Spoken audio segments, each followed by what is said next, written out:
फटाफट आप लोग सॉल्व करके बताओ, क्यों? क्योंकि कैपेसिटर मैंने पढ़ा रखा है ये, ठीक है। तो आप फटाफट मुझे सॉल्व करके बताओ ए और बी के बीच में इक्विवेलेंट रेजिस्टेंस कितना आएगा, जल्दी जल्दी जल्दी बोल दो। 1+√5।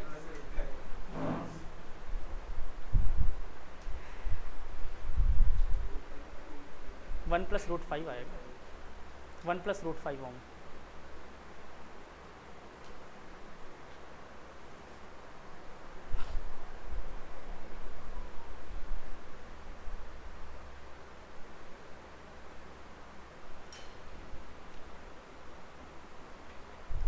मैं करूँ जल्दी फटाफट? नहीं सर, एक सेकंड। अच्छा आ जाओ फिर, सुहानी देवांशु दोनों गायब।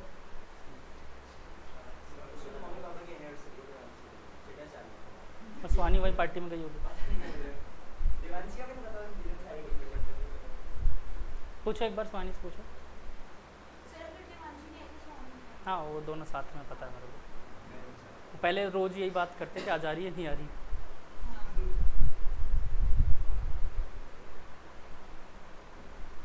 मैं सिर्फ इतना सा कहता हूँ, घर पे कम भी पढ़ते हो ना चलता है, लेकिन क्लास रेगुलर रहा करो। लेकिन कम पढ़ते हो, पढ़ना पड़ेगा, ऐसा नहीं कि नहीं पढ़ना पड़ेगा।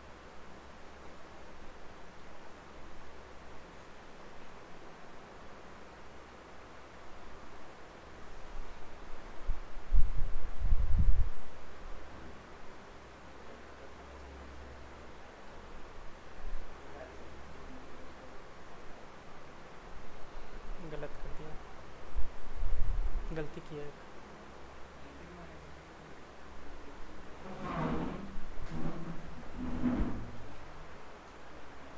यहीं पे अटैच होगा, क्योंकि इसकी शक्ल इससे मिलनी चाहिए ना, तुमने ये एक्स्ट्रा लगा दिया।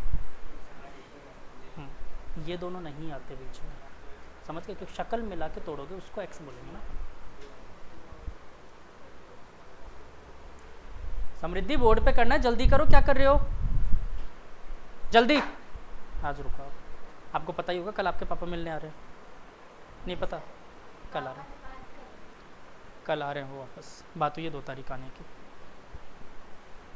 नहीं सर, कल पूछ लेना आज आज ही का, बात हुई थी आलोक सर से। कल आ रहे हैं मिलने। तो 1+√5 ही है ना? हाँ 1+√5। और नहीं आ रहे तो मैं बुलाता हूँ। वैसे आपके पापा फिजिक्स पढ़ाते थे पहले, पता ही होगा आपको, बहुत अच्छे से पता। मुझे सब पता है, आपको तो पता ही होगा ये। तो मेरे हिसाब से सारे कंसर्न वो बड़ी आसानी से समझ जाएंगे।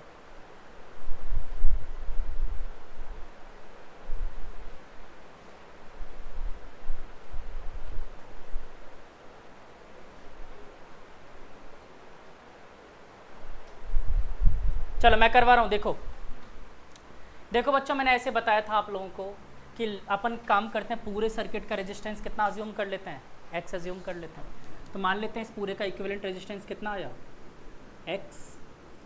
अच्छा अब चिड़िया एक मतलब समुद्र में से पानी पी गई, कोई फ़र्क नहीं पड़ेगा। वैसे इन्फाइनाइट में से अगर एक लूप बाहर निकाल लिया, कोई फ़र्क नहीं पड़ेगा। तो ये बताओ, इसके आगे वाली पार्ट को इग्नोर करो 1 मिनट के लिए, तो देखो इसकी शक्ल सेम टू सेम ऐसी है जैसे पूरे की है।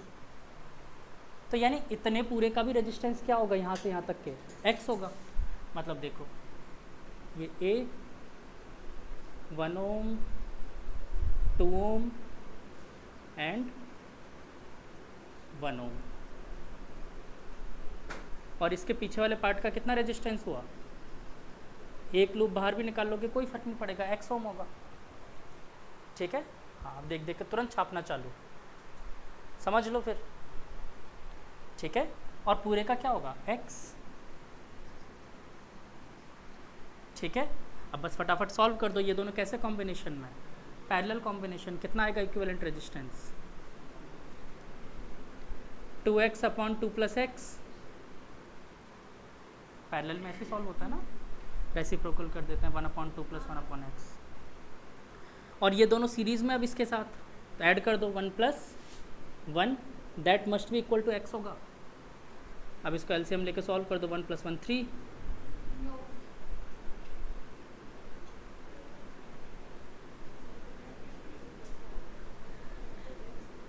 ठीक है, मान लिया 1 + 1 3। चलो अब इसको सॉल्व करूँ पूरा, देखो 2x प्लस 4, 2 टूट जा 5, 4x is equal to 2x plus x square. एक 2x से एक 2x गुजर गया, it's not 4x it's 2x। ठीक है, सबको एक साइड भेजा। 0 is equal to x square minus 2x minus 4, Shridharacharya लगाया। x is equal to minus b मतलब प्लस का 2 प्लस माइनस रूट 2 का स्क्वायर 4 माइनस 4ac, 4 4 जा 16 और माइनस की वजह से हो गया plus divided by 2। We can write it as x is equal to 2 plus minus 2 root 5। 20 को क्या लिख सकते हैं 2 root 5 upon 2। x is equal to आ गया 1 plus minus root 5, x is equal to 1 plus root 5 और x is equal to 1 minus root 5। But resistance can never be negative. Minus में कभी आ सकता है रेजिस्टेंस? नहीं हो सकता। तो क्या आंसर आएगा 1 प्लस रूट 5 ओम।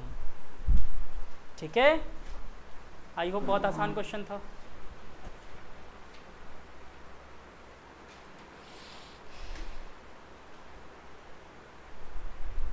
कल टॉपिक थोड़ी लिखवाया था मैंने।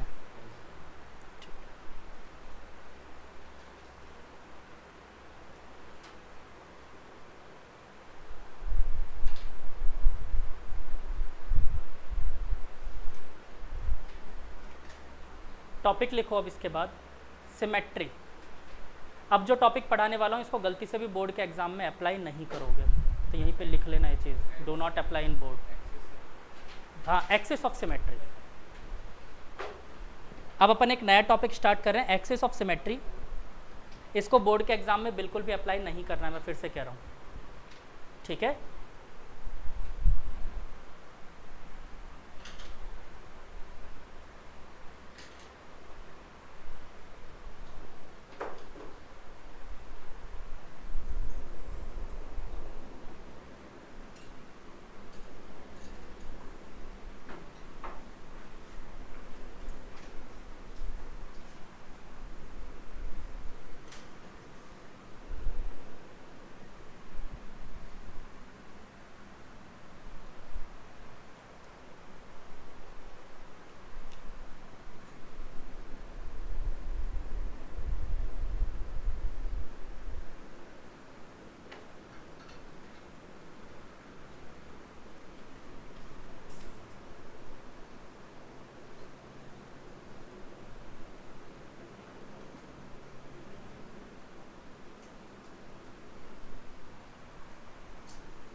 सारे रेजिस्टेंसेस आर ओम के हैं।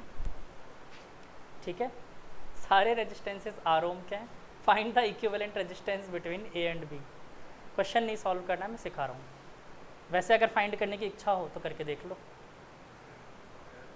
हाँ, कर ही नहीं पाओगे, करके देखो। कैसे? नहीं, व्हीटस्टोन ब्रिज में सारे गायब नहीं होते हैं, पहली बात। रुक जाओ, सिखाऊंगा अभी। ज़रूरी नहीं है व्हीटस्टोन ब्रिज का ही कंसेप्ट लगाना है, और भी चीज़ें हो सकती है। फिलहाल मैं आप लोगों को एक शॉर्टकट सिखा रहा हूँ। अच्छा देखो, यहाँ पर सारे रेजिस्टेंसेस सेम है, आर ओम के बोला मैंने। तो यहाँ पर देखो दो टाइप की सिमेट्री हो सकती है। कौन कौन सी? देखो मैं दोनों टाइप की क्यों बोल रहा हूँ, ध्यान से समझना। करंट इस डायरेक्शन से मान लो फ्लो होकर बी की तरफ जा रहा है, तो आप ओवरऑल एक चीज़ सोच सकते हो, करंट ऐसे जा रहा है, दिमाग में ये चीज़ आएगी। तो करंट की डायरेक्शन में अगर फ्लो हो, मतलब करंट की डायरेक्शन में मैं अगर इसी के ऊपर एक लाइन बनाकर ऐसा सोचूं तो क्या आपको लग रहा है इसको पैरेलल सिमेट्री बोल सकते हैं? इसके अबाउट सिमेट्रिक है पैरेलली। और दूसरा देखो, अगर मैं यहां पर बीच में देखूं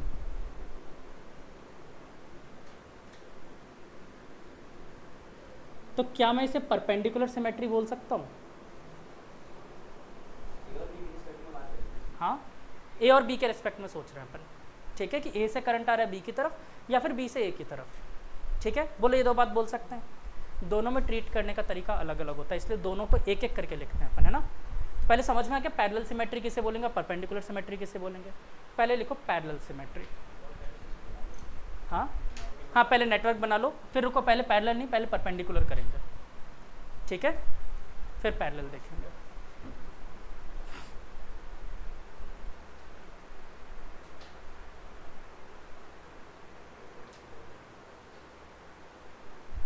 खुद सीखो समृद्धि से, फटाफट ड्रॉ करती है ऐसे, जैसे मैं बोर्ड पे लिखता रहता हूँ, चाहे कितना ही बोल लो आप। ऐसे क्या बोरियत होती है आपको फिजिक्स की क्लास में, सही बताओ, बोरियत होती है?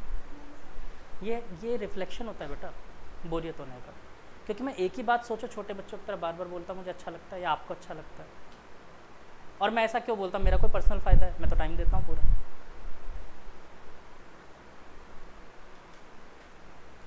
अगर ऐसा करोगे ना बार बार तो आपको खुद को चीज़ें बोरिंग लगने लग जाएगी आगे चल के। यहाँ तो लगेगा कि कुछ कुछ आ गया, घर पे जाके कुछ भी समझ नहीं आएगा, फिर बाद में बोलोगे सर बहुत बुरा पढ़ाते हैं।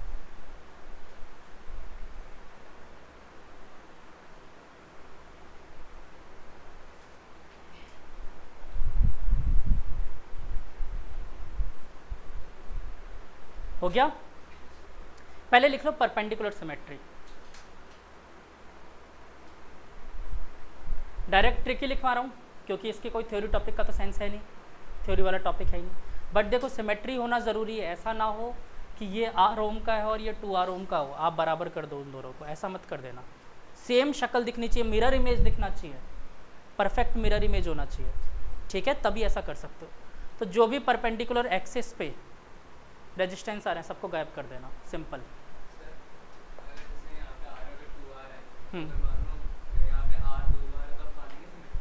मतलब जैसे सीरीज़ में यहाँ पर मान लो, जैसे तुम बोलना चाहते हो कि ये 3R है, ये R है, और ये दोनों 2R के हैं, तो मैं सिमेट्री मान लूँगा, क्योंकि मैं ये समझूंगा ना कि दोनों 4R हो गए।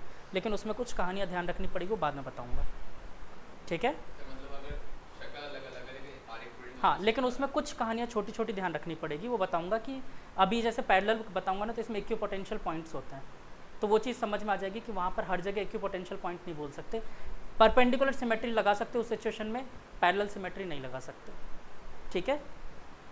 चलो, तो पहले परपेंडिकुलर सिमेट्री की बात कर रहे थे हम लोग, तो परपेंडिकुलर सिमेट्री में डायरेक्ट लिखो रिमूव ऑल द रेजिस्टेंसेस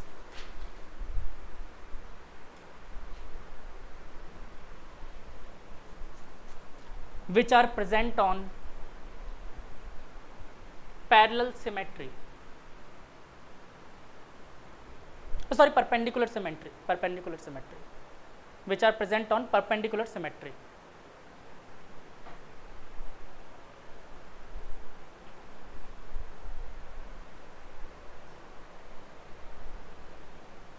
ठीक है, मतलब जो भी रेजिस्टेंसेस परपेंडिकुलर सिमेट्री पे एग्जिस्ट करता है, इस वाली लाइन पे एग्जिस्ट करता है, उन सबको गायब कर दो, ज़रूरत ही नहीं है उनके, फालतू में बने हुए थे वो, ठीक है। तो परपेंडिकुलर सिमेट्री से मुझे कोई फ़र्क नहीं पड़ता, मैं उसको हटा दूंगा। अब पैरेलल सिमेट्री सीखें क्या करना होता है।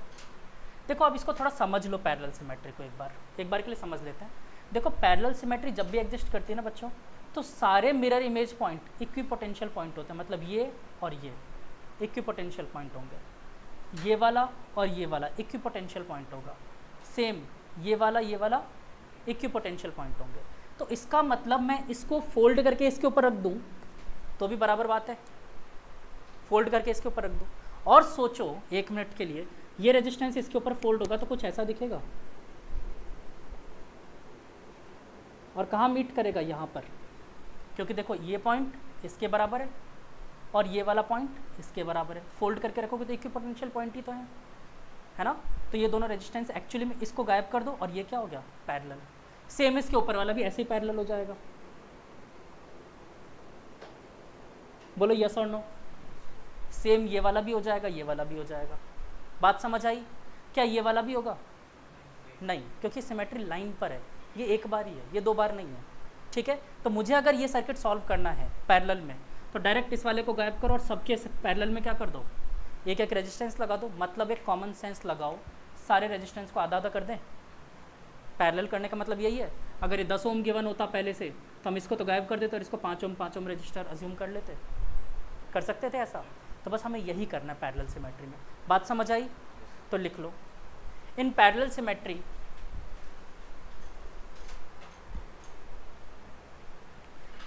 सिमेट्री इक्विपोटेंशियल पॉइंट्स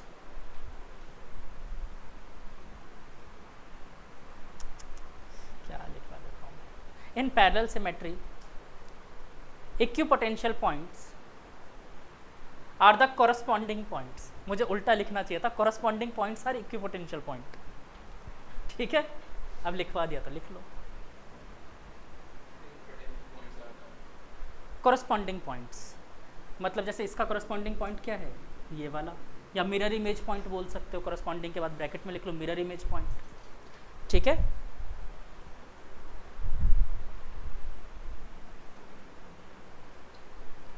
और सॉल्व कैसे करना है, दूसरा पॉइंट लिख लो, सॉल्व कैसे करना है।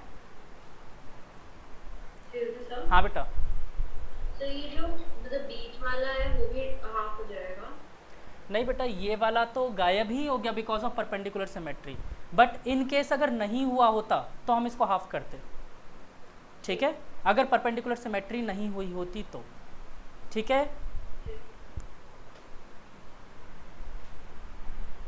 चलो अब सॉल्व कैसे करना, तो ये भी नेक्स्ट पॉइंट में लिख लो। Remove the mirror image circuit,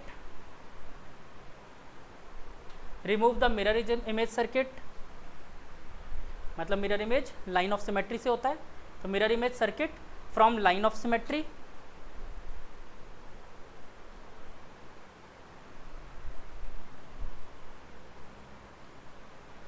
and from line of symmetry and half all the remaining resistance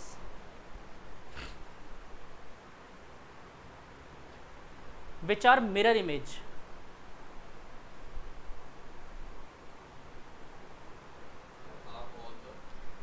remaining resistance which are mirror image। ठीक है, तो बचे हुए जितने भी रेजिस्टेंस है जो मिरर इमेजेस हैं उन सबको क्या कर देंगे हम लोग, गायब कर देंगे। तो देखो अब इसका नया सर्किट क्या बनने वाला है बच्चों, ये दोनों तो गायब हो गए बिकॉज ऑफ परपेंडिकुलर सिमेट्री। और अब क्या करना है अपन को, ये पॉइंट ए पॉइंट से बी पॉइंट तक का तो पहले मैं बना लेता हूँ, क्योंकि ये तो लाइन ऑफ सिमेट्री पे एग्जिस्ट करता था।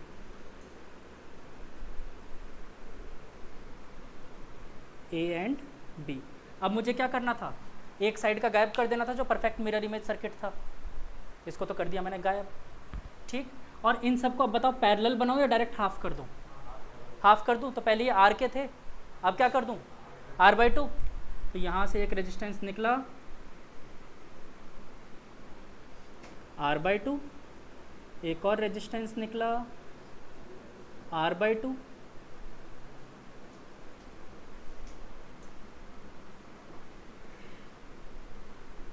ठीक है, ये भी r/2 r/2। बताओ फटाफट कितना रेजिस्टेंस आया, equivalent resistance between A and B. ये था इस सर्किट का सॉल्यूशन। ठीक है,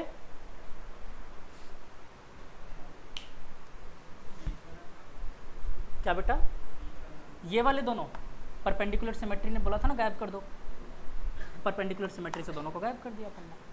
ठीक है, क्यों गायब किया ये समझ आया? अगर मान लो परपेंडिकुलर सिमेट्री नहीं भी लगाता ना मैं, सिर्फ पैरेलल सिमेट्री आप लोगों को समझ में आ गई, तो भी ये काम कर सकते थे। सोचो क्यों, ये वाला पॉइंट इसका मिरर इमेज है, तो यहाँ जो पोटेंशियल होगा ये भी इक्वल पोटेंशियल पे होगा, तो यहाँ से यहाँ तो करंट ही फ्लो नहीं होगा। तो आप सिर्फ और सिर्फ पैरेलल सिमेट्री लगाते तो भी इस रेजिस्टेंस का कोई लेना देना नहीं है। ठीक है, क्यों, करंट ही फ्लो नहीं होगा।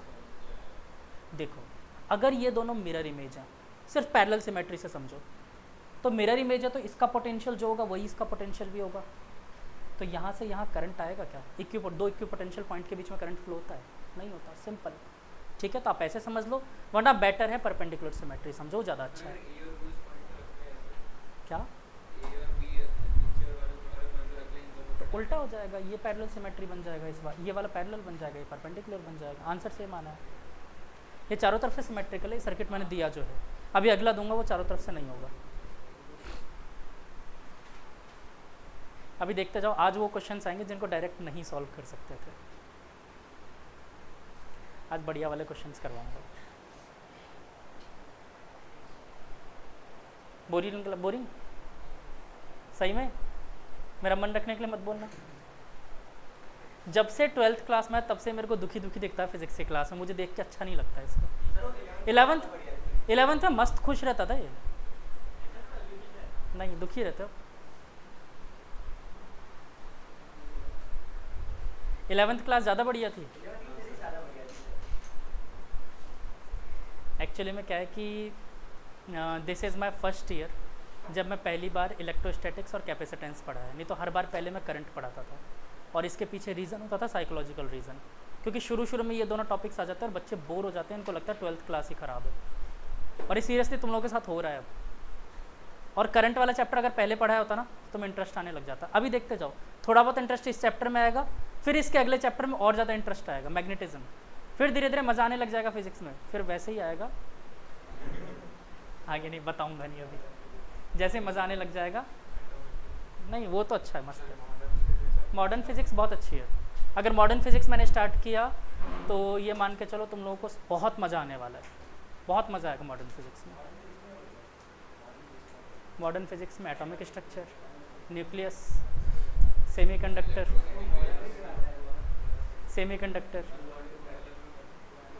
ऑप्टिक्स आप लोग पढ़ ही रहे हो। ऑप्टिक्स तो अच्छा लग रहा है, ऑप्टिक्स तो मस्त है। कहाँ तक हो गए, कहाँ तक पहुँच गए अभी तक? डिफ्रैक्शन पे आ गए, मतलब रे ऑप्टिक्स खत्म हो गया, वेव ऑप्टिक्स स्टार्ट हो गया है ना। एक मिनट, सॉरी, रिफ्रैक्शन अभी तो लेंस पे टच करोगे तुम, सॉरी। मिरर फार्मूला वगैरह तो पढ़ लिया होगा तुम लोगों ने। अच्छा, अब आएगा मज़ा, अब लेंस मेकर फार्मूला और ये सब चीज़ें आएंगे ना, अब मज़ा आएगा। चलें आगे अगले क्वेश्चन पे।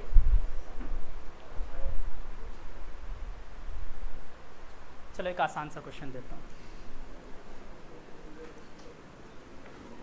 इसी में कर दूँ क्या एडिट? चलो छोड़ो।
इजी सा क्वेश्चन है, this is my point A and this is my point B, ठीक है।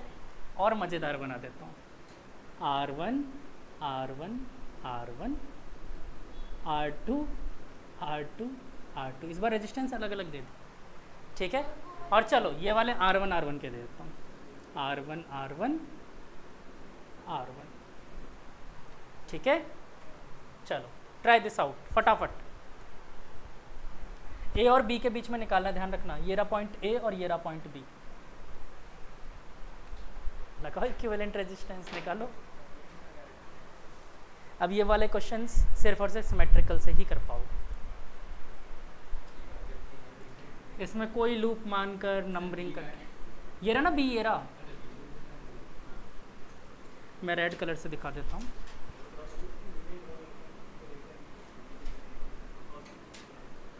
ताकि दिख जाए फॉक्स मारे। This is my point A and this one is my point B. अब वो तुम देखो,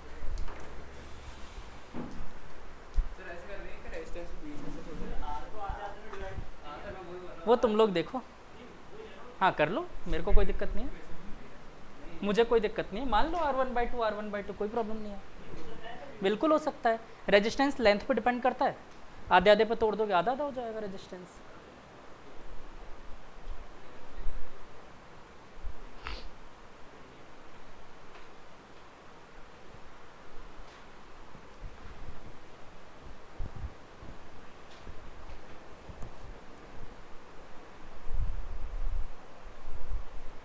अब इसी पे डिपेंड करेगा तुमको सुपरपोजिशन और थेवेनिन थ्योरम पढ़ानी नहीं पढ़ानी। ना ना ना ना ना, इसमें भी होता है। मैंने बताया था ना, इसमें 8 ट्रिक्स होती हैं। तो अभी तुम लोगों ने कितने सीखे हैं? एक नॉर्मल जो तुम्हें आता है, दूसरा अभी सीख रहे हो, तीसरा नोडल एनालिसिस, चौथा किरचॉफ्स लॉ, पांचवा थेवेनिन, छठा सुपरपोजिशन, एक और होता है डेल्टा स्टार, ऐसे करके काफ़ी मेथड्स से। तब डिपेंड करेगा कि मुझे कितने सिखाना है, कितना झेल पाते हो।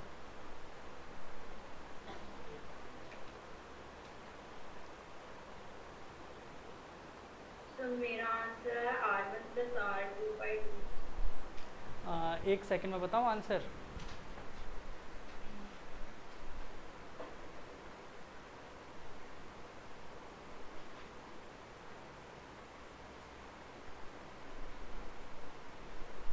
नहीं बेटा, मेरा तो आंसर आ रहा है इसमें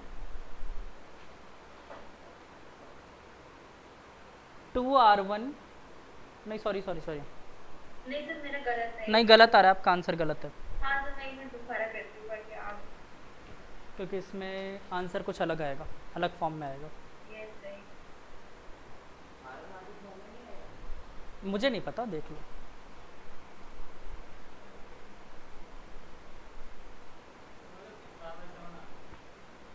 आर तो मैंने वेरिएबल नहीं दिया। अरे वाह, अब बताओ, अब बताओ, मैं सही बोल रहा था गलत बोल रहा था? और मैंने अच्छे से बोला था क्वेश्चन बनाते टाइम कि चलो इसको R2 दे देता हूँ, अलग अलग रेजिस्टेंस है। चलो हो गया टाइम, मैं करूँ? सर बस 1 सेकंड। सबसे पहले कोशिश करो कोई सिमेट्री मिल रही है क्या। चलो मैंने हिंट दे तो दिया आप लोगों को, बिल्कुल सिमेट्री मान सकते हो। इस रेजिस्टेंस को 2 रेजिस्टेंस में तोड़ दो, R1/2 R1/2, बीच में सिमेट्री निकाल सकते हो, क्या दिक्कत है? तोड़ सकते हो तुम लोग चाहो तो, बिल्कुल तोड़ना पड़ेगा।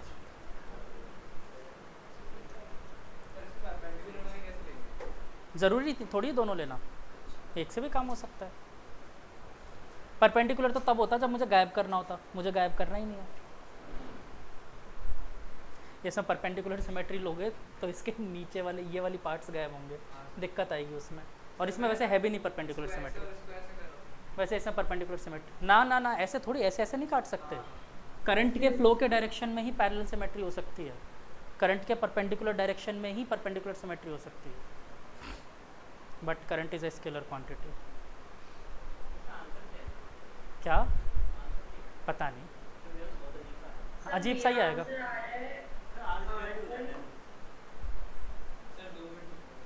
हाँ बेटा बताओ क्या आंसर आ रहा है?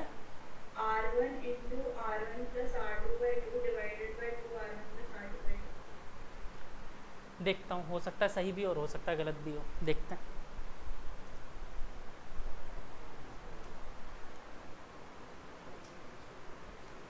चलो अब मैं 5 बोलते करवा दूंगा।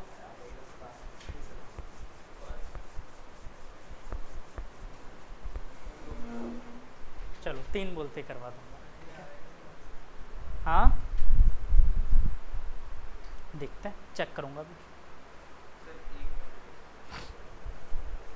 1 2 4, मेरी मर्जी, 3 पे पढ़ाऊंगा ना। चलो अच्छा बच्चों, सबने ट्राई किया? अक्षिता, दिविशा, सक्षम, आज कोई मिसिंग है? वो बालक क्या नाम है? वो दोनों नहीं, वो भी तो गायब है। वो कभी कभी आता है, प्रथमेश। हाँ, वो कभी कभार ही आता है। केमिस्ट्री के में नहीं, पिछली क्लास में भी आया था, लास्ट क्लास में आया था। उसकी मर्जी होती है तो आता है, नहीं आता अभी आ जाएगा, कोई भरोसा नहीं। चलो अब देखो फटाफट, सब इधर, सब इधर, अब इधर देखो। सबसे पहले मुझे यहाँ पर सिमेट्री कौन सी मिल रही है? पैरेलल सिमेट्री मिल रही है। देखो इसके अबाउट है मिरर इमेज सर्किट, हाँ या ना? और अगर मुझे पैरेलल सिमेट्री मिल रही है तो करस्पॉन्डिंग पॉइंट्स क्या है? इक्विपोटेंशियल पॉइंट है, मतलब जितना पोटेंशियल इसका है उतना इसका भी है। गायब R2। जितना पोटेंशियल इसका है उतना इसका है, मिरर इमेज पॉइंट्स। R1 भी गायब, ज़रूरत ही नहीं है इनकी। तो अब ज़रा सोचो अपने पास सर्किट बचा क्या? बाकी सबको क्या कर देना है? Half half. बाकी सब रेजिस्टेंस को हाफ हाफ कर देना है। करते हैं सॉल्व। देखो मैं इस सर्किट को थोड़ा सा पहले इसके अकॉर्डिंग बनाता हूँ, फिर करेंगे। दिस इज माई पॉइंट ए, यहाँ से एक रेजिस्टेंस जा रहा है बी की तरफ, ए एंड बी, और ये रेजिस्टेंस कितना दे रखा है? R1। बेटा ये वाला तो मेरा जो इस पे एक्सिस पे डिपेंड करता है उसको नहीं करते ना, ये तो एक्सिस पे है ना। इमेजेस वालों को करते हैं हाफ अपन, ठीक है? इमेज वाले को हाफ करते हैं। अब इधर वाले को देखो, इसको क्या लिख सकता हूँ? R1/2 लिख सकता हूँ क्योंकि इसका मिरर इमेज था। हाफ सर्किट को तो गायब कर दो, यानी ए से एक पॉइंट, इसको सी मान लेता हूँ, ए से एक पॉइंट गया सी तक,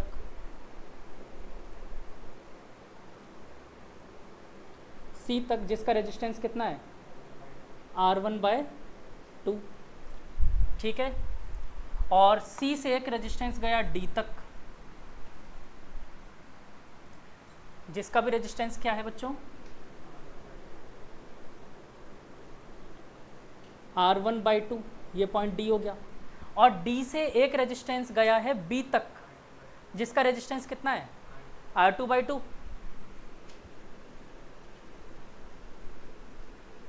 बोलो हाँ कि ना? अब देखो ये तीनों सीरीज में R2/2, तो इन दोनों का तो इक्विवेलेंट कितना आ गया? R1, ठीक है? तो देखो ये टोटल ए से लेकर बी तक इस वाले सर्किट का मैं इक्विवेलेंट रेजिस्टेंस लिख रहा हूँ, कितना आ गया?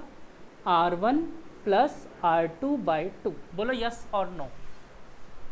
और इसके साथ एक रेजिस्टेंस पैरेलल में लगा हुआ है, वो कितना है? R1। तो अब दो रेजिस्टेंस को कैसे सॉल्व करते हैं? पैरेलल में। तो इसको थोड़ा सा मैं और सॉल्व कर देता हूँ। इट्स 2R1 प्लस R2/2, ठीक है? अब पैरेलल में कैसे करते हैं? 1/R equivalent is equal to 1/2R1 plus R2/2 plus 1/R1। LCM लेते हैं बच्चों। अच्छा इसको मैं 2 को ऊपर भेज सकता हूँ, तो देखो 2R1 प्लस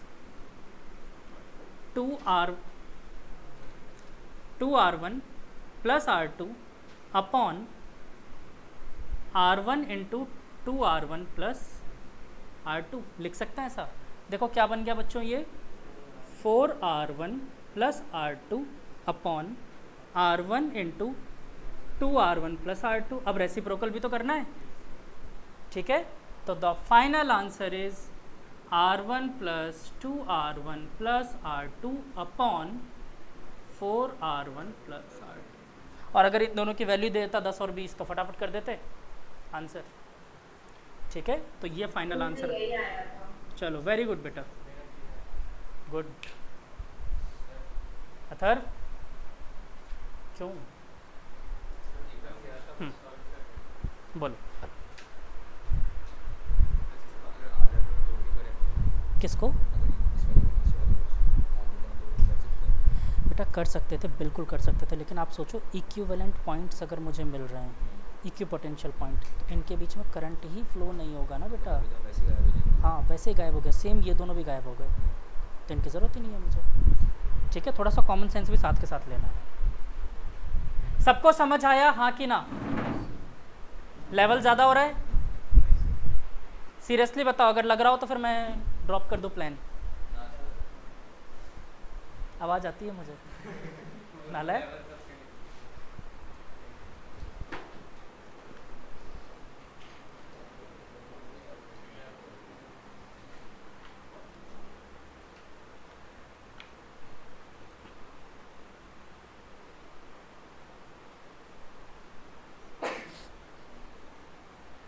वाह क्या क्वेश्चन मिला है, मज़ा आ गया। बीएम शर्मा भी कभी कभी मज़ेदार क्वेश्चन आते हैं इसमें, दिमाग हिलाने वाले, और आंसर तो और भी गजब आ रहा है।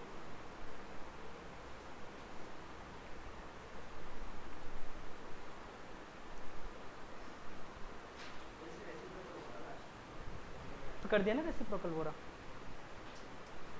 डायमेंशनली भी तो करेक्ट होना चाहिए ना। देखो ऊपर प्रोडक्ट ऑफ टू रेजिस्टेंस है, तो नीचे सिर्फ सिंगल रेजिस्टेंस है, तो ओवरऑल रेजिस्टेंस बचना चाहिए था ना यूनिट। इससे चेक कर लिया करो।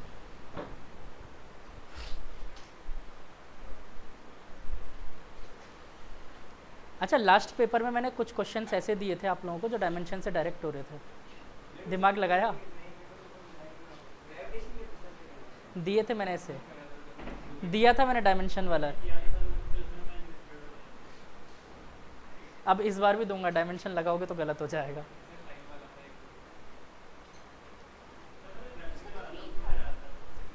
एक क्वेश्चन तो मैंने डायरेक्ट ऐसा दिया था, time is equal to T1 into T2, ऐसा कुछ दिया था ना, जिसकी पावर x दी थी। x क्या होगा? कॉमन सेंस लगाना था, 1/2 होना चाहिए। हाँ शायद पिछले पेपर में दिया था। हाँ हाँ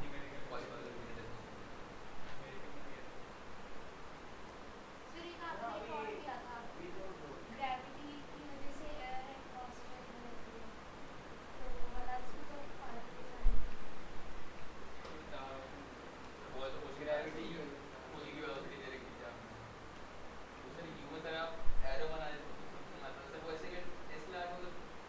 अरे एक्चुअली में जिनको मैंने बनाने के लिए दिया था ना पेपर, एक्चुअली मैंने हाथ से बनाया था पेपर, तो जिनको टाइपिंग के लिए दिया था ना, उन्होंने यू की जगह पहले म्यू कर दिया था उसे, तो फिर उसको करेक्ट करवा तो उन्होंने एरो हटा दिया। तो पुली की वेलोसिटी ही तो थी उसमें यू।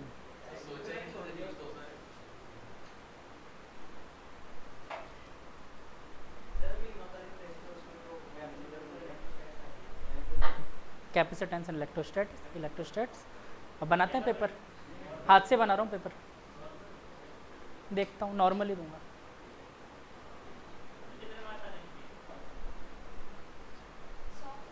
अच्छा चलो इस बार रूल्स रखते हैं, शर्त रखनी चाहिए ना कुछ ना कुछ। जितने जितने परसेंट कम मार्क्स आए फिजिक्स में, ठीक है, फिजिक्स में इस बार के टेस्ट में जितने परसेंट कम मार्क्स आए, क्या तय करना चाहिए बताओ? नहीं, पार्टी वार्टी नहीं, नहीं ये भी नहीं, अब थोड़ा सा कुछ अच्छी मेहनत करवाएंगे। तो उसे उतने परसेंट क्वेश्चंस करने पड़ेंगे जो क्वेश्चंस मैं प्रोवाइड करूंगा। हाँ उतने परसेंट। मैं 100 क्वेश्चंस मान लो प्रोवाइड करूंगा, और मान लो आपके 35% कम आए, तो उसमें से 35 क्वेश्चंस करने होंगे। क्या? जितने कम।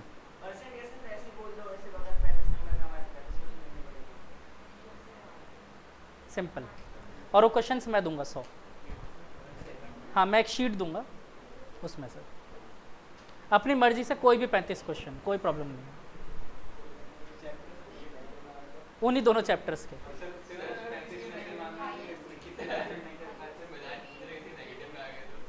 नेगेटिव में आ गए तो वही पेपर 4 बार करवाऊंगा। नहीं पेपर आसान बनाऊंगा, कोई चिंता की बात नहीं है। ऐसा पेपर बनाऊंगा कि पास तो इस बार हर कोई होगा, नेगेटिव में तो चांस नहीं है। उसी के नेगेटिव आ सकते हैं जिसने बिल्कुल ही 1% नहीं पढ़ाई की हो, 1% भी नहीं की हो, वरना सबके अच्छे आएंगे।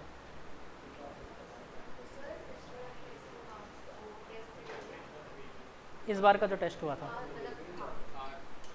था या होगा? हाँ चेक हो गया, कब का हो गया, सबको मार्क्स भी पता है। हाँ परसेंटाइल में तो एक बच्चा बच जाएगा ना। और यहाँ पर यूनिटी हो जाएगी, फिर कोई भी अटेम्प्ट नहीं करते, सब बच जाएंगे, सबके 99.9% आई। जेई मेंस के पैटर्न पे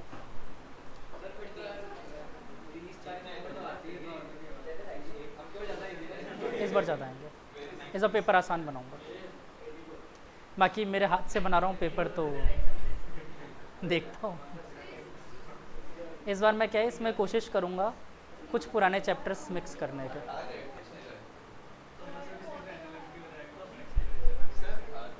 चैप्टर्स ऐसे मिक्स करूँगा कि तुम लोग का दिमाग घूमे। जैसे कि मान लो कैपेसिटर के बीच में फोर्स लगता है, पढ़ा दिया मैंने, तो अब कैपेसिटर पे फोर्स लग रहा है, इधर वाले प्लेट से मैं पुली टांग दूंगा। अब बताओ इस पुली में एक्सटेंशन कितना हो रहा है, इस स्ट्रिंग में कितना एक्सटेंशन हो रहा होगा। ऐसे मिसलिनियस क्वेश्चंस बनाऊंगा इस बार। हाँ, तो इस बार मिसलिनियस क्वेश्चंस दूंगा, एक दो तो दूंगा ही, कि भाई ये बताओ कि इसमें एक्सटेंशन कितना होगा, स्प्रिंग में एक्सटेंशन कितना होगा। हाँ, अभी देखो स्प्रिंग का स्टिफनेस क्या होता है, EA/L। स्प्रिंग की डायमीटर दे दूंगा, लेंथ दे दूंगा, निकालो। K = EA/L होता है ना, उसमें दे दूंगा। तो ऐसे मिक्स करूंगा क्वेश्चन इस बार, जिसमें मज़ा आ जाए, मतलब दिमाग घूमे थोड़ा सा। एक दो दूंगा, हाँ। और उस क्वेश्चन के लिए मैं लास्ट में चलो स्टार मार्क भी कर दूंगा। क्वेश्चन के लास्ट में कुछ एक क्वेश्चन दूंगा जो मैं बना के दूंगा, तो उसमें स्टार मार्क करूंगा जो मिसलिनियस क्वेश्चन होंगे। जैसे कि एक हिंट दे दिया मैंने एग्जाम्पल, कि कैपेसिटर के बीच में, दो प्लेट्स के बीच में फोर्स होता है, तो भाई दो प्लेट रखे हुए हैं, इससे एक दूसरी तरफ मास लटका रखा है, ठीक है, कितना फोर्स लग रहा है बता दिया मैंने। हाँ, मास लटकाऊंगा। और जैसे मान लो ऐसे कैपेसिटर लटका दिए, दो प्लेट है, नीचे की तरफ एक मास लटका दिया एक प्लेट से, एक्सटेंशन इन द स्ट्रिंग। लगभग इस टाइप के तो नहीं बोलूँगा मैं कि जैसा मैं बोल रहा हूँ ऐसा तो शायद मेरे हिसाब से नहीं आया, बट मिक्सिंग वाले क्वेश्चंस आते हैं। लाइक स्प्रिंग का दिया हुआ था, मैंने शायद करवाया भी था स्प्रिंग वाला, एक फोर्स बिटवीन कैपेसिटर में एक स्प्रिंग का क्वेश्चन शायद मैंने करवाया। हाँ, स्प्रिंग का मैंने करवाया हुआ है। टेंशन इन द स्ट्रिंग, ऐसे छोटे मोटे क्वेश्चन आते हैं। SHM करवाया था ना, तो मिक्सिंग वाले आते हैं क्वेश्चन, थोड़े बहुत आते हैं। क्या MCQ में ही दूंगा, लगाओ तक का। हाँ, तभी तो उसमें दूंगा। अब वो तुम लोग देखो कहाँ से देता हूँ, बट अच्छा पेपर दूंगा मैं। मतलब ऐसा नहीं दूंगा कि तुम लोगों को पेपर समझ में ही नहीं आ रहा, हवा में उड़ रहा पेपर, ऐसा नहीं देने वाला। इस बार पहला पेपर है तुम लोग का 12th के कुछ बच्चों का, और 12th में अच्छी भावनाएं बनाते हैं, अच्छा पेपर देते हैं। पर कुछ एक मिसलिनियस ज़रूर दूंगा, ये ध्यान रखना। कुछ एक मतलब मैक्सिमम 3, मिनिमम 1, बस 12% मार्क्स गए। हाँ, लेकिन क्वेश्चन मिसलिनियस वाले भी टफ नहीं देने वाला। बेसिक्स अगर तुम लोग को आते तो कर लोगे, ठीक है। हाँ, जैसे फ्लूइड से मिक्स कर दूंगा।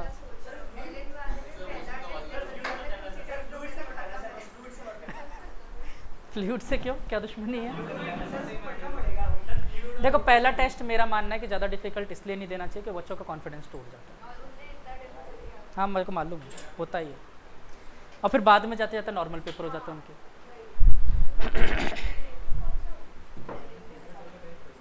चलो, एक क्वेश्चन है।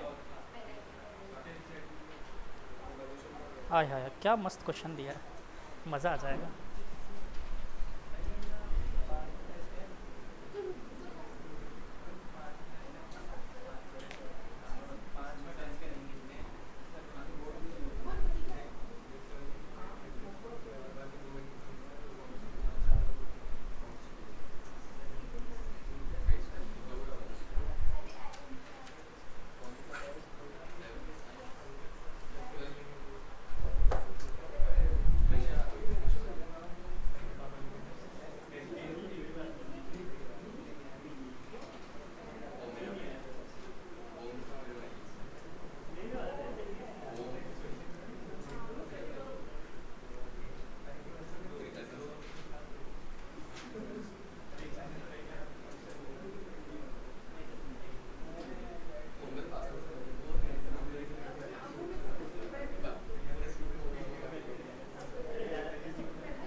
कुछ आया होगा, हाँ कर दो एडमिट।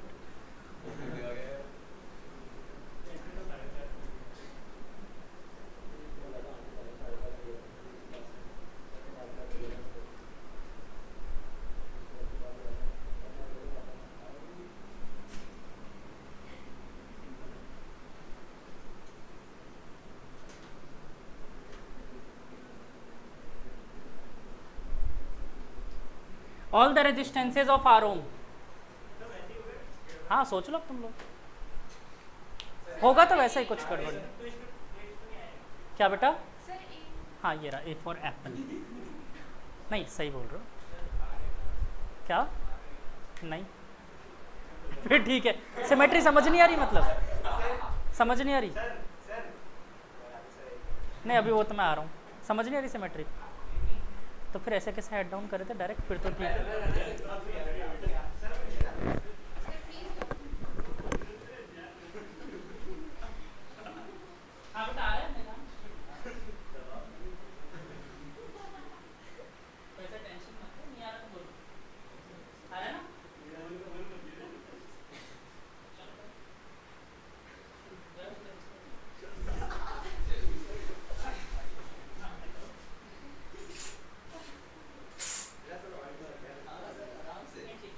सर इसमें नीचे वाला पोर्शन पूरा पैरेलल सिमेट्री की वजह से हट जाएगा और ऊपर वाला हाफ हो जाएगा।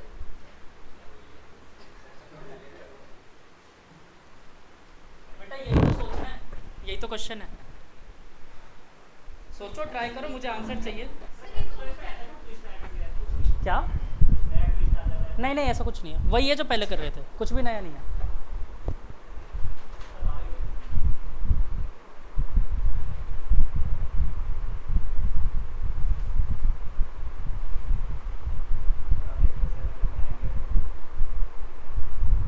करो करो करो बेटा, अभी तक तो तुमने क्वेश्चन ही नहीं बनाया, किस चीज़ का वेट कर रहे हो?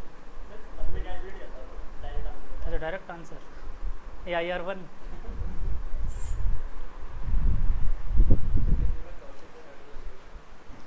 हाँ लास्ट क्लास में तौशीत और हर्ष बचे थे।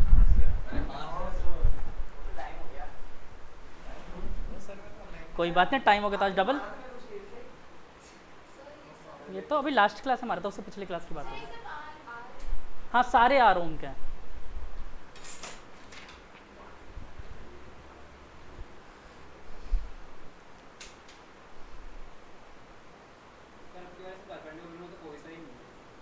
सोचो, वही तो गेम है।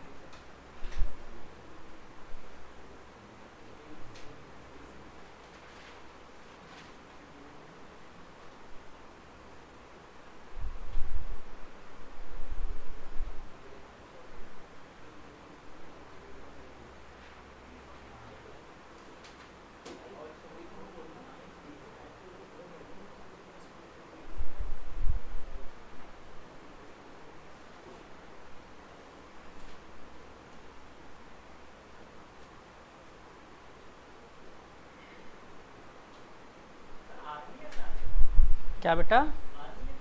ना आंसर बता दूं? नहीं सर नहीं आंसर ले लो, फिर भी कर देना। 6R/7 कर लो।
क्या बेटा? वो तुम सोचो। सर देखो पैरेलल तो तुम सिर्फ करंट के डायरेक्शन में काट सकते हो, वर्टिकल अगर तुम चाहते हो तो करंट के परपेंडिकुलर एक्सेस कटेगा। परपेंडिकुलर एक्सेस का मतलब क्या होता है, रेजिस्टेंस रिमूव करो। और रेजिस्टेंस क्यों रिमूव करते हैं, क्योंकि वो इक्विपोटेंशियल पॉइंट्स होते हैं। अब उस हिसाब से सोच लो तुम लोग। 3r/2 मैंने आंसर बता दिया वैसे, 6r/7 ना, हाँ 6r/7 है आंसर।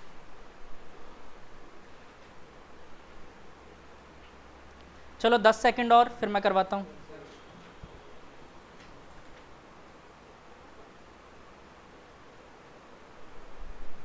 ज़्यादा क्वेश्चंस है नहीं, 3-4 क्वेश्चंस और, 2 ही क्वेश्चंस और हैं।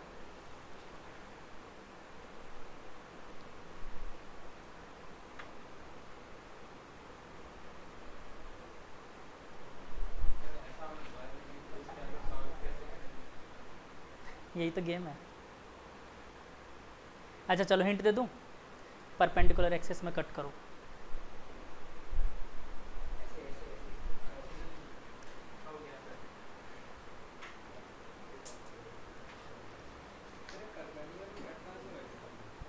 कट में कुछ उड़ाना नहीं है, मैंने क्या बोला, परपेंडिकुलर में उड़ता क्यों है, क्योंकि ये पॉइंट्स इक्विपोटेंशियल्स हो जाते हैं। मतलब इसको इससे जोड़ दो, एक ही बात है, समझ गए, डायरेक्ट उसके ऊपर ओवरलैप हो जाएगा। ये क्या हुआ विराज,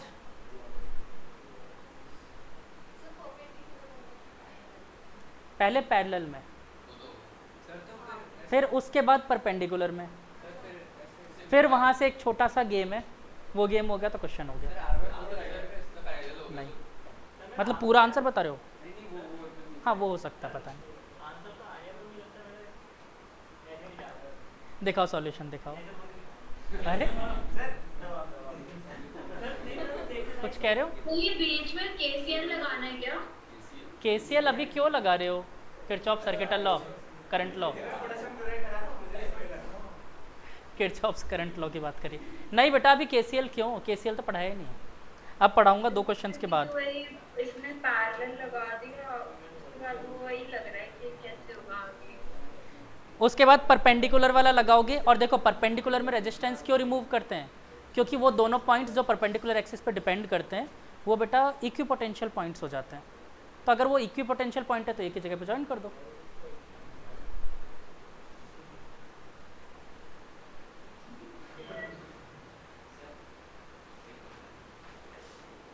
आ जाओ फटाफट जल्दी करो बच्चों, फिर किरचॉप्स करवाना है मुझे। पहले तो ये तो गायब हो गया, ख़त्म कहानी, ठीक है ये तो गायब हो गया, इसकी कहानी ख़त्म करो। अब ये बन गया ना, अब ये वाला और ये वाला क्या परपेंडिकुलर एक्सिस पे आ रहा है, ये पूरा परपेंडिकुलर एक्सिस है, यानी ये पॉइंट और ये पॉइंट सेम हो गए, इसको डायरेक्ट इस पर ज्वाइन करके ये भी हाफ ये भी हाफ, r/4 r/4, इसको उठाकर डायरेक्ट इसके ऊपर रख दो, ठीक है, क्यों, क्योंकि ये दोनों इक्विपोटेंशियल पॉइंट है, हो गया। आई समझ में, टॉप सीक्रेट है, बताना मत किसी को। करो ट्राई करो, सिमेट्रिक किया पहले, पैरेलल किया, फिर हिंट दे दूंगा, बताओ। फिर काटा क्यों, अच्छा हाँ वो तो, एक मिनट बेटा, अब ये देखो, हाँ पकड़ो पकड़ो कॉपी पकड़ो, देखो आप भी देखो, इस हिसाब से पकड़ो, देखो ये पैरेलल सिमेट्री, परपेंडिकुलर सिमेट्री हो रही है। अब परपेंडिकुलर देखो, पहले तो ये टच होना चाहिए था, इसके आपने टच नहीं कर रहा था, ठीक है, परपेंडिकुलर सिमेट्री है। परपेंडिकुलर सिमेट्री मतलब इन दोनों का पोटेंशियल सेम है, पोटेंशियल सेम मतलब इसको उठाकर इसके ऊपर रख सकते हैं, एक ही बात है, मतलब ये दोनों पैरेलल, ये दोनों पैरेलल, ये भी, ये r/4, पहले ये r/4 ये r/4, अब देखो ये दोनों सीरीज़, ये दोनों सीरीज़ और ये दोनों फिर इसके साथ पैरेलल, है समझ। चलो मैं कर रहा हूँ, अब हो गया time up, time up everyone. इधर प्रथमेश आया तो था, गलती से आ गया था क्या, हाँ आ गया, तुमने कॉपी नहीं दिखाई, एक सेकंड,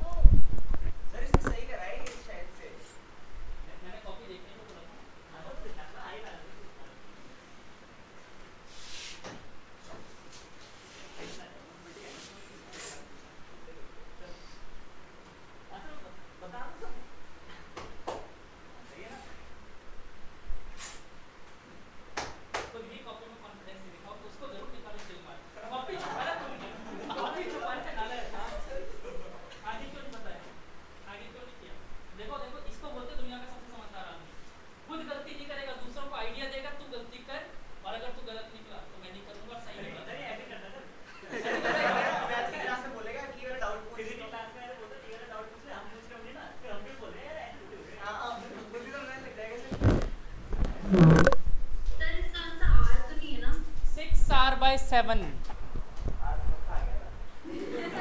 आर तो बहुत से बच्चों ने निकाल लिया, सबका मैंने गलत साबित कर दिया। हो गया, गुड गर्ल गुड गर्ल। अब तो बहुतों का आएगा, क्यों आएगा? क्योंकि मैंने एक हिंट दे दिया ना।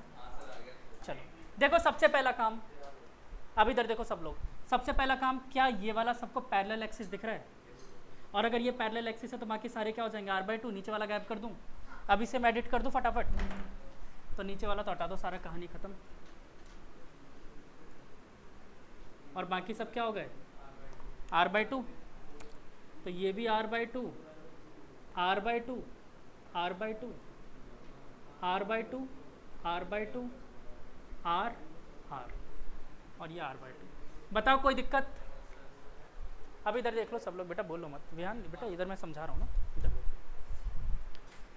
चलो इसके बाद देखो, यहाँ पर आके सब लोग फंस गए कि अब कैसे सॉल्व करें। सब यहीं पर फंसे हो, जो भी जनरली फंसे हो।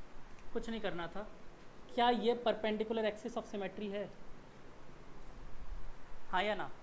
अगर इसके बीच में कोई रेजिस्टेंस होता हम उसको गायब कर देते, ये तो आपको पता है। क्यों गायब करते हैं ये भी पता है? क्योंकि इक्विपोटेंशियल पॉइंट्स होते हैं, इसलिए गायब करते हैं। और अगर ये दोनों पॉइंट इक्विपोटेंशियल है, मतलब इसको उठाकर इस पर जोड़ दें, एक ही बात है, सेम पोटेंशियल के पॉइंट है।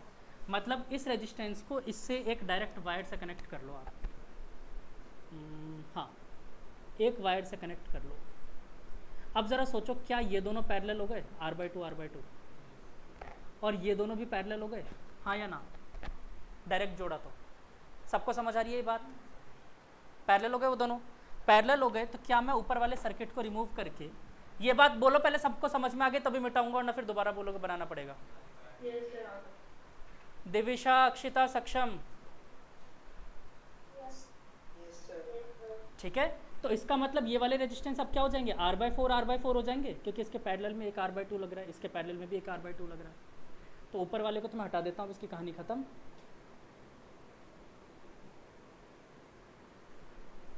और नीचे बन गया ये r/4, और ये भी बन गया r/4। अब देखो, क्या ये दोनों सीरीज में r/2 प्लस r/4, और ये दोनों भी सीरीज में। तो देखो इन दोनों का कितना हो जाएगा सॉल्व करके? तो अब मैं यहाँ पर नीचे बना रहा हूँ, A for Apple, R resistance B, और इसके पैरेलल में एक रेजिस्टेंस बन गया कितना?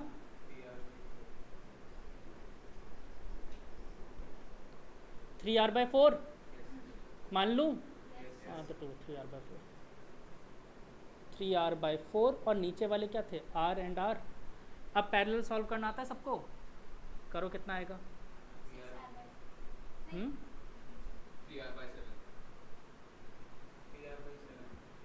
3r/7 आ रहा है इन दोनों को सॉल्व करके। ऐसे इसका भी आएगा 3r/7, दोनों सीरीज में डायरेक्ट ऐड करोगे। कितना आ गया सॉल्व करके?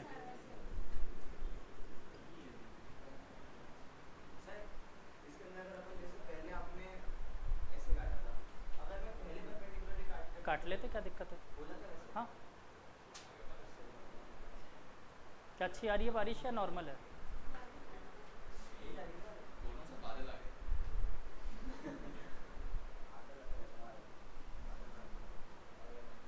अच्छा, आजकल बादल नाराज़ चल रहा है, पता है?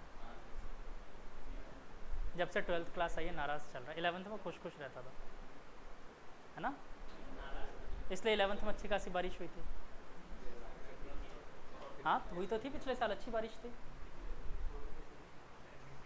चलो ठीक है, 2 क्वेश्चंस होमवर्क के लिए दे दूं इसके ही। तो कौन खींच रहा फोटो? जल्दी खींचो, ग्रुप में भेजो, फिर लिखो फटाफट किरचॉफ्स लॉ। अब मैं किरचॉफ्स लॉ पे ज़्यादा मेहनत नहीं करने वाला, फटाफट उड़ाऊंगा क्वेश्चंस उसको, किरचॉफ्स लॉ को। बेटा फोटो कौन खींच रहा है? हर्षिता जल्दी आओ।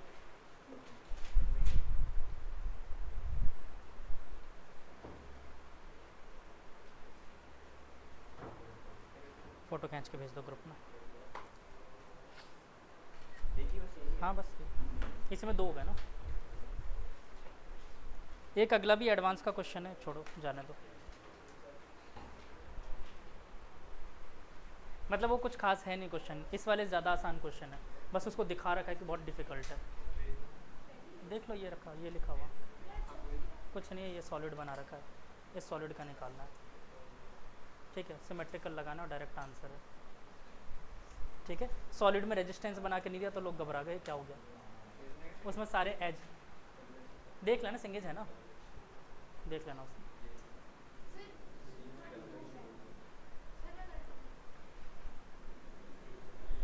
तो सबसे पहले किरचॉफ्स के दोनों लॉ बताने पड़ेंगे, केसीएल केवीएल, है ना।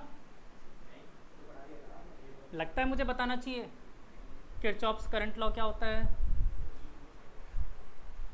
किसी भी जंक्शन पे, जंक्शन लॉ भी इसी को बोलते हैं, किसी भी जंक्शन पे sum of all the charges zero था वहाँ पर, यहाँ पर क्या बोलेंगे, sum of all the current is zero. मतलब किसी भी जंक्शन पे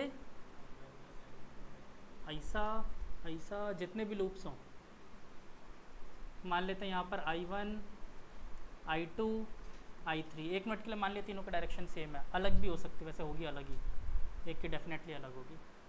ठीक है, तो यहाँ से क्या आ जाएगा, I1 + I2 + I3 must be equal to 0। ये था KCL। KVL क्या था?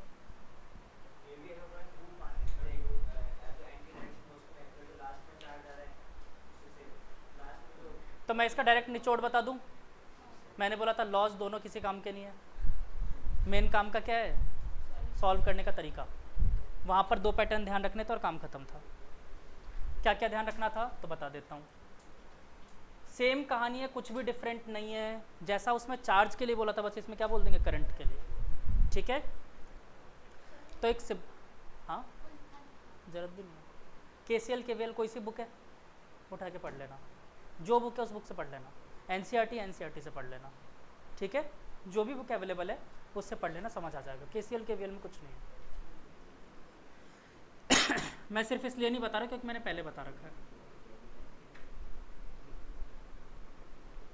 जैसे मान लो बच्चों ये रेजिस्टेंस R है, ठीक है, ये रेजिस्टेंस R है और इसमें करंट इधर फ्लो हो रहा है, ठीक, और हम भी इधर की तरफ मूव कर रहे हैं। एक तो ऑप्शन ये है, दूसरा ऑप्शन है एक रेजिस्टेंस यही है R और इसमें करंट I इधर की तरफ मूव कर रहा है और हम कहाँ मूव कर रहे हैं, इधर की तरफ। ठीक है, तो बताओ चार्ज वाले केस में क्या करते थे, अगर चार्ज के डायरेक्शन में जाते थे तो क्या लेते थे, माइनस। पागल हो, लास्ट प्लेट्स, अच्छा उसमें लास्ट प्लेट वाला मानते थे ना, तो चलो एक्चुअली माइनस की तरफ से घूम रहे थे अपन, कोई बात नहीं। इसमें देख लो करंट के डायरेक्शन में चलोगे -IR, करंट के अपोजिट चलोगे +IR। ठीक है, ठीक है, करंट के डायरेक्शन में चले तो -IR, अपोजिट चले तो +IR।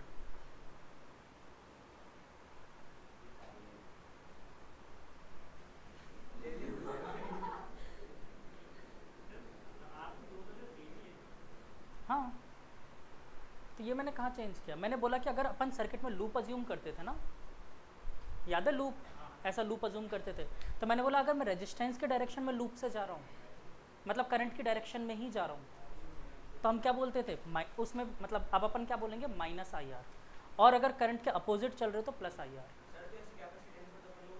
नहीं तो उसमें भी यही करते थे, लेकिन तुम लोग समझ नहीं पा रहे। देखो वहाँ पर क्या होता था, 2 प्लेट होते थे, माइनस प्लस, मैंने बोला कि लास्ट में जिससे टकरा है वो वाला साइन लेते थे, तो एक्चुअली में इधर की तरफ अगर कोई चार्ज आ रहा है तो कैसा चार्ज आ रहा होगा, माइनस ही तो आ रहा होगा। हाँ, एक्चुअली में देखो माइनस वाले की तरफ अट्रैक्ट कौन सा चार्ज होगा, प्लस वाला, तो इस वजह से अपन सेम लेते थे, तुम लोग कंफ्यूज मत करो। ठीक है, बहुत सिंपल चीज़ थी, तो बेटर है कि तुम कैपेसिटर को 2 मिनट के लिए अलग रखो। हाँ, इसमें याद रखना किरचॉफ्स लॉ में इस वाले चैप्टर में क्वेश्चंस रेजिस्टेंस के साथ साथ कैपेसिटर भी आएगा, दोनों साथ में आएंगे। ठीक है, वो आगे चल के सिखाऊंगा। बाकी बैटरी का वही रूल है जो पहले लेते थे,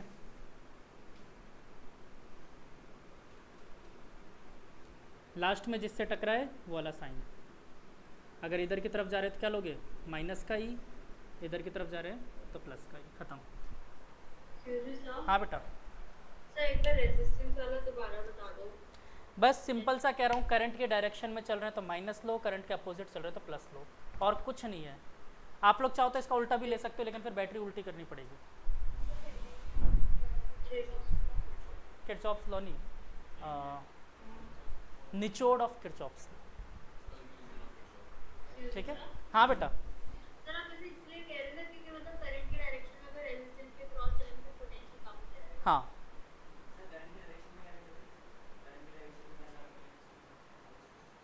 ये लिखा तो है मैंने, ये क्या लिखा है फिर?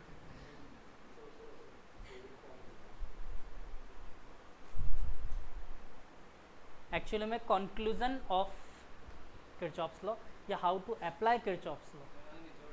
हाँ बिल्कुल, मैंने कहा ना अपनी लैंग्वेज में लिखो। एग्जाम में क्या लिखना है? KCL KVL पूछा जाए तो KCL KVL प्रॉपर लिखना है, तो वो कहाँ से पढ़ोगे? NCERT से। ये तो तुम्हें पता नहीं है, ये तो सीधा अप्लाई करना है।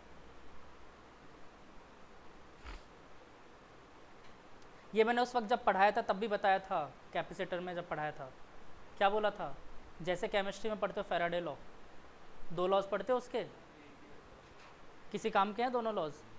फॉर्मूला पढ़ते हो M=ZIT, सेंस है कोई सेंस नहीं है, एक ही फॉर्मूला उसमें काम करता है, 1 इक्विवेलेंट इक्वल टू 1 फैरड, खत्म। बस उतना ही है, इसमें कुछ करना ही नहीं है। 1 equivalent equal to 1 farad. Reaction से तुम क्या निकालते हो? Basicity, balancing factor, basicity balancing factor जो भी बोलते हो वो निकालते हो, और फिर उससे क्या करते हो? डिवाइड करते हो मोल्स को, इक्विवेलेंट निकालते हो, और इक्विवेलेंट बराबर किसके होता है? 96500, खत्म।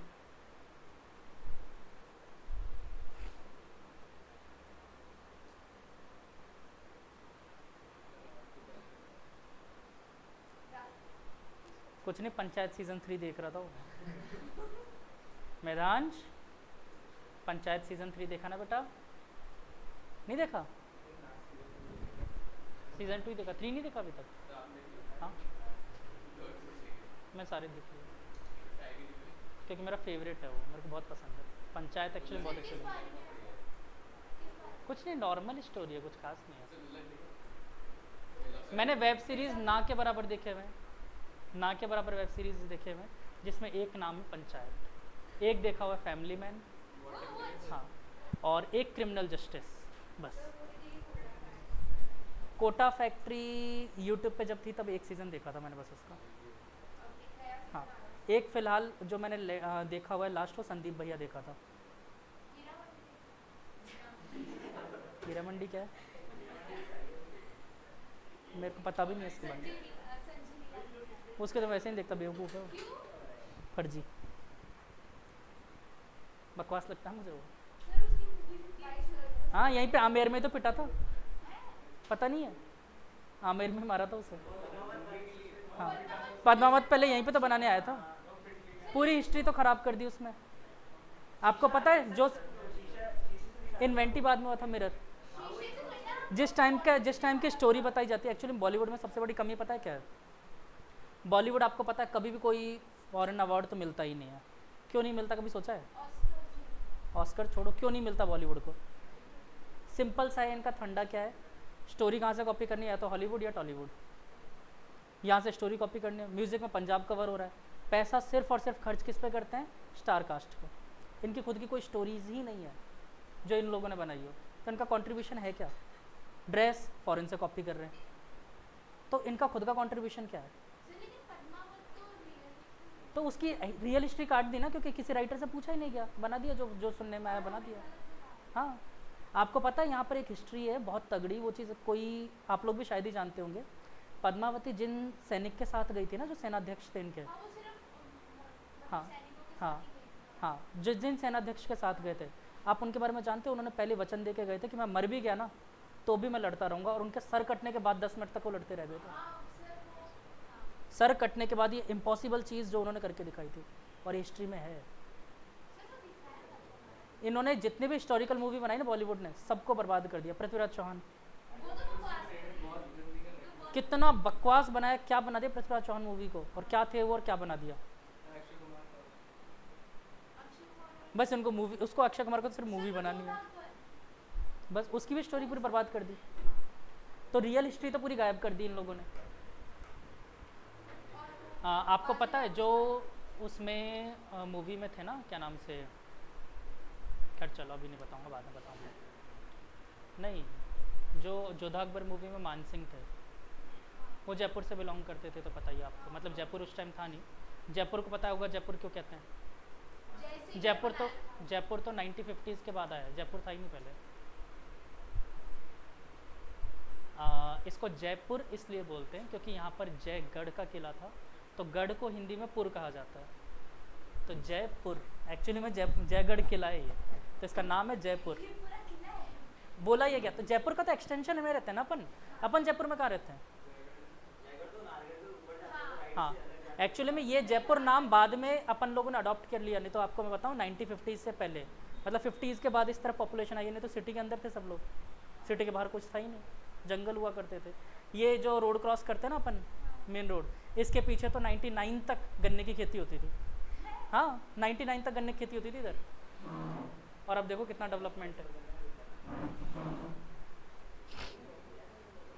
हाँ हाँ, सच में गन्ने की खेती होती थी इधर, जहाँ पर ये एलन वगैरह सब खुले हुए हैं ना, सब गन्ने के खेत थे पूरे लास्ट तक। जो वो तिलक स्कूल है ना, तिलक स्कूल, उसके जस्ट पीछे एक वो नाला सा बन रहा है, वो एक छोटा सा नाला बना रखा था सिंचाई करने के लिए, तो जो आज के टाइम पे क्या खेत में पानी डालने के लिए, खेतों में तो नाला बना रखा था, खेतों में पानी डालने के लिए, उसमें आज गंदा पानी बहता है।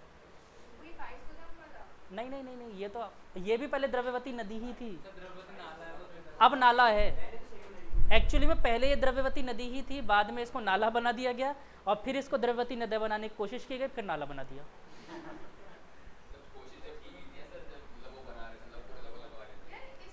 ये प्रोजेक्ट बहुत अच्छा था एक्चुअली में, जो द्रव्यवती नदी बनाने वाला था ना, बट इसको सिर्फ और सिर्फ पॉलिटिकल रीजन से ख़त्म कर दिया गया, और आज भी कोई इसका इशू नहीं उठाता, किसी ने भी नहीं पूछा कि भाई, और इसने पता क्यों बंद कर दिया गया, क्योंकि भाई बीजेपी गवर्नमेंट ने बनाया तो कांग्रेस को सपोर्ट करे, इसलिए बंद कर दिया। और उसके बाद अब बीजेपी गवर्नमेंट आई, वो भी सोच रही है कि 9-10 हज़ार करोड़ नहीं खाएंगे तो ऐसे कैसे काम चल सकता है, और सिर्फ इतने से के लिए बंद कर दिया गया। टाटा से पहले बात हुई थी, इसका जो प्रोजेक्ट था ना फिल्टर का, 45 करोड़ रुपये ईयर, नहीं 60 करोड़ रुपये ईयरली की बात हुई थी कि भाई पूरा फिल्टर हम इतने में करेंगे। वो कांग्रेस की गवर्नमेंट आई, बोले नहीं 45 करोड़ में करना है तो करो, नहीं तो जाओ। जानबूझ के ऐसा बोल के हटा दिया प्रोजेक्ट से, क्योंकि उनको क्या था कि भाई दूसरे का बना प्रोजेक्ट हमको थोड़ी फ़ायदा हुआ है, हटा दो।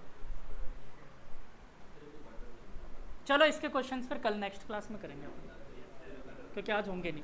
अगर चाहो तो आप लोग ट्राई कर सकते हो, मैंने ट्रिक सिखाई ना, अगर जितने बच्चों को किरचॉप्स वहाँ पर समझ आ गया था, 1 मिनट बेटा, किरचॉप्स जितने बच्चों को वहाँ समझ में आ गया था, उनको यहाँ पर डायरेक्ट क्वेश्चन ट्राई कर सकते हो आप लोग, ठीक है?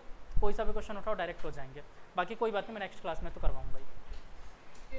हाँ बेटा, सर आपने कुछ क्वेश्चन के ना पिक भिजवा दीजिए किरचॉप्स के लिए। हाँ मैं सही बताऊँ, जो लास्ट टाइम क्वेश्चंस किए थे ना अपन ने कैपेसिटर के, सब जगह से कैपेसिटर हटा के रेजिस्टेंस लगा देना, ठीक है? और रेजिस्टेंस में जैसे वहाँ पर कैपेसिटर 6 माइक्रोफैरड के लिए था, तो रेजिस्टेंस 6 ओम का ले लेना, 3 है तो 3 ओम ले लो, बाकी फिर नेक्स्ट क्लास में क्वेश्चंस करवाऊँगा। Thank you sir. और बेटा बुक ने भी यही किया होगा, मैं 100% श्योर।